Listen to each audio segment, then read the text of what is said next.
ఎన్టీఆర్ జిల్లా తిరువూరులో మద్యం షాపులు ఆకస్మికంగా మూతపడ్డాయి. కూటమి సర్కార్ తెచ్చిన కొత్త ఎక్సైజ్ పాలసీని వ్యతిరేకిస్తున్న తాత్కాలిక ఉద్యోగులు షాపులను మూసివేశారు. 5 ఏళ్లుగా ప్రభుత్వ వైన్ షాపుల్లో నెలకు 17,000 రూపాయల జీతానికి పనిచేస్తున్నామని, ఇప్పుడు ప్రభుత్వం వైన్ షాపులు ప్రైవేటు పరం చేస్తుండటంతో తమ ఉద్యోగాలకు భరోసా లేకుండా పోయిందని వారు ఆరోపిస్తున్నారు. దీంతో తమ కుటుంబాలు రోడ్డున పడే స్థితికి వచ్చాయంటున్నారు. వెంటనే ప్రభుత్వం స్పందించి తమకు ఉద్యోగ భద్రత కల్పించాలని వైన్ షాప్ ఉద్యోగులు వేడుకుంటున్నారు.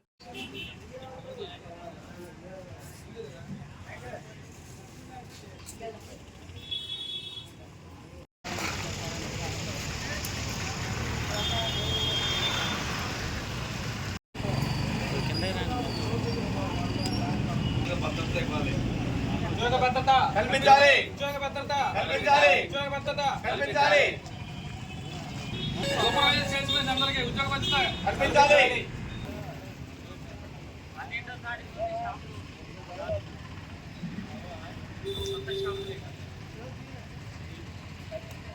ఏపీఎస్బీసీఎల్ కింద మేము అవుట్లెట్ల కింద మేము చేస్తున్న వైన్ షాపు సిబ్బంది అండి. మేము అందరం తిరుగుడు 5 సంవత్సరాల నుంచి 2019 అక్టోబర్ 1వ తారీఖు నుంచి ఇందులో జాబులు చేస్తున్నాము.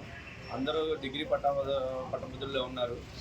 నెలకి మాకు వచ్చి 15,000 జీతం ఇచ్చారు మొదట్లో. తర్వాత దాన్ని 18,000గా చేశారు. గత 5 సంవత్సరాల నుంచి ఇక్కడే చేస్తున్నాము. ఇప్పుడు ఉన్న ఫలంగా మా ఉద్యోగాలను తీసేస్తే 15,000 మంది కాదండి, 15,000 కుటుంబాలు రోడ్డున పడతాయి. మాకంటూ ఒక ఉద్యోగ భద్రత కల్పించాలి. గతంలో 2 సంవత్సరాల క్రితం మమ్మల్ని ఆఫ్కాస్ట్లో కలుపుతా అన్నారు. అది ఇంతవరకు ఎటు తేల్చలేదు గత ప్రభుత్వం కూడా.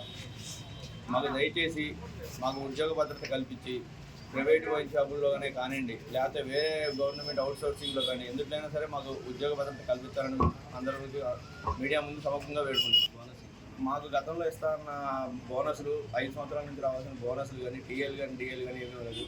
ట్రైనింగ్ పీరియడ్లో ఇస్తామన్న కనీసం డైలీ అలవెన్స్ కూడా మాకు ఇవ్వలేదండి.